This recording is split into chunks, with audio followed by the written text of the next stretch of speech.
జిల్లా అతిపెద్ద మామిడి మార్కెట్గా నున్న మార్కెట్కు పేరుంది. 1,76,00,000 రూపాయలతో చేపట్టిన అభివృద్ధి పనులు అరకొర ప్రయోజనాలను కల్పిస్తున్నాయి. మార్కెటింగ్ శాఖ, పాలకవర్గం సంయుక్తంగా ఈ పనులు పూర్తి చేయించాయి. అయితే సీజన్ లేనప్పుడు ఇవి నిరుపయోగంగా పడి ఉంటున్నాయి. నున్న మ్యాంగో మార్కెట్లో 1,76,00,000 రూపాయలతో పలు అభివృద్ధి పనులు చేపట్టారు.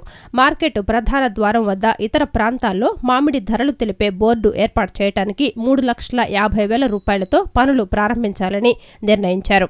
అయితే ఇంతవరకు ఏర్పాటు చేయలేదు. మార్కెట్లో అగ్ని ప్రమాదాల నివారణకు 4,20,000 రూపాయలతో అగ్ని ప్రమాదాల నియంత్రణకు పరికరాలు కొనుగోలు చేశారు. అవి ప్రస్తుతం అటకెక్కాయి. 25 లక్షల రూపాయలతో ధర్మకాటాలు ఏర్పాటు చేశారు. సీజన్ ప్రారంభమైన మార్కెట్ కమిటీ ధర్మకాటాలు మాత్రం తెరవలేదు. 3,60,000 రూపాయలతో శీతలీకరణ యంత్రాలు కొనుగోలు చేశారు. అవి ప్రస్తుతం పనిచేయటం లేదు. మార్కెట్లో పనిచేసే హమాలీ కార్మికులకు మంచినీరు దొరకటం లేదు. నిధులు దుర్వినియోగం కాకుండా చూడాలని స్థానికులు కోరుతున్నారు. నున్న పంట కాలువలో ఇటీవల శవమై కనిపించిన నగరంలోని కంసాలిపేటకు చెందిన లారీ డ్రైవర్ ఎస్కే షంషేర్ను అతడితో పాటు లారీపై వెళ్లిన మరో డ్రైవర్ మహ్మద్ జావేద్ హత్య చేసినట్లు నున్న సీఐ ఏ రాంబాబు తెలిపారు. షంషేర్ వద్ద ఉన్న 25,000 రూపాయల నగదు కాజేసేందుకే పీక నులిమి హత్య చేశారని సీఐ పేర్కొన్నారు. నిందితుడిని అరెస్ట్ చేశామని తెలిపారు. పోలీస్ స్టేషన్లో రాత్రి ఏర్పాటు చేసిన విలేకరుల సమావేశంలో సీఐ రాంబాబు వివరాలు తెలియజేశారు. కంసాలిపేటకు చెందిన సయ్యద్ షంషేర్ భవానీపురంలోని ఓ ఫర్నిచర్ షాపు యజమాని దగ్గర ట్రక్కు డ్రైవర్గా పనిచేస్తున్నాడు. ఈ నెల 5వ తేదీన ఫర్నిచర్ లోడుతో అతడు శ్రీకాకుళం జిల్లా వెళ్లాల్సి ఉంది. దీంతో తోడు కోసం సిమెంట్ ఫ్యాక్టరీ ఏరియాలోని శాంతినగర్ ప్రాంతానికి చెందిన స్నేహితుడు జావేద్ను కూడా తీసుకుని వెళ్లాడు. ఇద్దరూ 6వ తేదీన శ్రీకాకుళం సోంపేటలో ఫర్నిచర్ లోడ్ దించారు. దానికి సంబంధించిన 25,000 రూపాయలతో నగదు తీసుకుని తిరుగు ప్రయాణమయ్యారు. మార్గమధ్యంలో పలుచోట్ల ఆగి ఇద్దరూ మద్యం తాగారు. ఈ నేపథ్యంలో 7వ తేదీన నూజివీడు ఏరియాలోని ఒటిగుడిపాడుకు చేరుకున్నారు. అక్కడ మద్యం మత్తులో ఉన్న షంషేద్ మెడకు జావేదు నవారుతాడు బిగించి హత్య చేశాడు. అతడి వద్ద ఉన్న సొమ్ము, సెల్ ఫోన్ స్వాధీనం చేసుకున్నాడు. మృతదేహాన్ని నున్న ఎన్టీపీఎస్ గుణదల మార్గమధ్యంలో పంట కాలువలో పడేసి వెళ్లిపోయాడు. అనంతరం ఏమీ తెలియనట్టు ఆటోను షంషేర్ పనిచేసే షాపు వద్ద పెట్టి వెళ్లిపోయాడు. కాలువలో మృతదేహం ఉందని ఈ నెల 9వ తేదీన పాయకాపురం పోలీసులకు సమాచారం అందింది. వారు దర్యాప్తు చేసి హత్యగా నిర్ధారించారు. విచారణ అనంతరం జావేద్ను అరెస్టు చేసినట్టు సీఐ తెలిపారు. ఈ మహమ్మద్ జావేద్ అన్న అతనికి వెళ్ళేటప్పుడు కూడా వచ్చేటప్పుడు కూడా వీడి దగ్గర డబ్బులు ఉన్నాయి, దీన్ని ఎలాగైనా సరే మనం దొంగిలించేసి వీడిని ఏదోటి చేసి హత్య చేసి ఈ డబ్బులు దొంగిలించుకొని అప్పులు తీర్చుకోవాలి అని చెప్పి ఉద్దేశంతో మొట్టమొదటి నుంచి ఉన్నాడు. అలాగా ఇద్దరు తాకుండా వచ్చిన తర్వాత 6వ తారీఖు బయలుదేరారు. అక్కడి నుంచి ఇక్కడికి వచ్చేటప్పటికి 7వ తారీఖు ఉదయం నూజివీడు చేరుకున్నారు. ఉదయం నూజివీడు అంటే బైపాస్లోంచి వచ్చి వీళ్ళకి టోల్గేట్ డబ్బులు తగ్గుతాయని చెప్పేసి నూజివీడులోంచి వస్తారు విజయవాడకి. ఆ నూజివీడులో కూడా తాగటం జరిగింది ఇద్దరూను.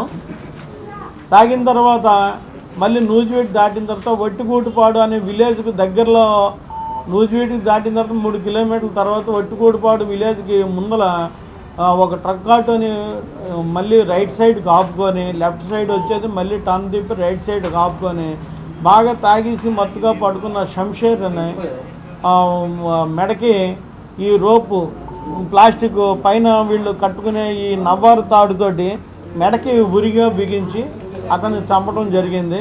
కండ్రిక రోడ్డులో చేపట్టిన యూజీడీ పనులు నత్తనడకన సాగడంపై స్థానికులు తీవ్ర ఆగ్రహం వ్యక్తం చేస్తున్నారు.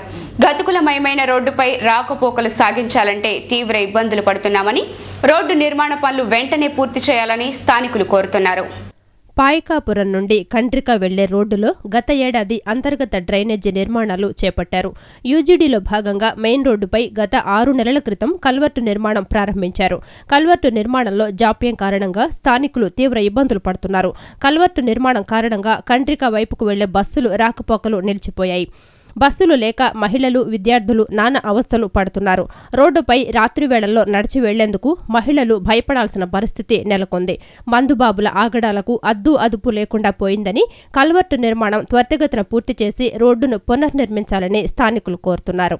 ఆటోలు ఎక్కాలంటే వాళ్ళందరూ కూడా ఈ చివర భవానీ బార్ వరకు వచ్చి ఎక్కాల్సి వస్తుంది. నైట్ పూట కూడా ఈ బార్ తాగేసిన మగాళ్ళందరూ ఇక్కడే ఉంటున్నారు. ఆ టైంలో ఆటో దిగి మేము ఇళ్ళకి వెళ్ళాలంటే చాలా ఇబ్బందులు పడుతున్నాం. కంట్రీలో ఎంట్రన్స్లోకి వరకు రావట్లేదు. దీనివల్ల అంతేకాకుండా ఈ లైన్ కూడా చిన్న లైన్ కావడంతో ఈ సైకిళ్ళు బళ్ళు వేసుకొచ్చే వాళ్ళు ఏంటంటే ఆ బళ్ళు స్కిడ్ అయిపోయి ఆ బురద పక్కనే ఉన్న డ్రైన్లో పడిపోయే పరిస్థితి, 2-3 పడిపోయారు కూడా. ఈ విధంగా ఉందండి ప్రస్తుత పరిస్థితి ఇక్కడ. బస్సులు అనేవి రావట్లేదు. స్కూల్ పిల్లలు రాజనగర్, ప్రకాష్ నగర్ వెళ్ళాలంటే ఆ చివరికి వెళ్ళి ఎక్కాల్సి వస్తుంది. అదే ఇక్కడ ఉన్నట్టయితే నీడ పట్టున కూర్చొని ఎక్కడానికి బాగుండేది. ఆ పనులకు వెళ్ళాలన్నా ఆడోళ్ళైనా మగవాళ్ళైనా ఈ చివరికి రావాల్సి వస్తుంది. ఆటోలు ఎక్కాలన్నా బస్సులు ఆ చివరిని ఎక్కడో ఆగుతాయి. ఇటు రావాలంటేనేమో ఈ చివరికి ముసలోళ్ళు ఉన్నారంటే నడుచుకుని రావాలంటే చాలా ఇబ్బంది పడుతున్నారు. ఒకసారి అసలు ఇక్కడ పడుతున్నారు కూడాను.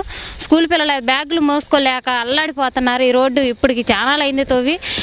ఆఖరికి ఇక్కడ తాగొచ్చేసి ఇటు పడిపోతున్నారు కూడాను. పక్కన సైడ్ కాలంలో మగవాళ్ళైనా ఎవరైనా మేము నైట్ పూట రావాలంటే అసలు ఆపేసేసి గోలగోలు చేస్తున్నారు. చాలా ఇబ్బంది పడిపోతున్నాం మేము. 2-3 సార్లు మొత్తం తోమటం బోడటం చేశారు. కానీ ప్రజల మటుకు కంట్రీకి రాత్రి పూట మార్కెట్కి వెళ్ళే వాళ్ళు ఉన్నారు. వాళ్ళు 3ంటికి లేచి వెళ్ళాల్సిన చీకట్లు ఇక్కడ దాకా రావాలంటే అర్ధరాత్రి భయం ఉంది. ఒక లైట్ వెలుగుతుంటే ఒక లైట్ వెలగదు. చీకట్లో రావాలంటే వాళ్ళు చాలా బాధపడుతున్నారు. పిల్లలు కూడా ఇప్పుడు ఆటో బస్సుకు రావాలంటే ఆ చివర బస్సు ఆగుద్ది. ఈ చివరి నుంచి వెళ్ళాలంటే ఇబ్బంది పడతారు. కాబట్టి ప్రభుత్వం వాళ్ళకి మనం ఈ విధంగా చెబుతున్నాం. ఇప్పుడు కాసేపు ప్రకటనలో.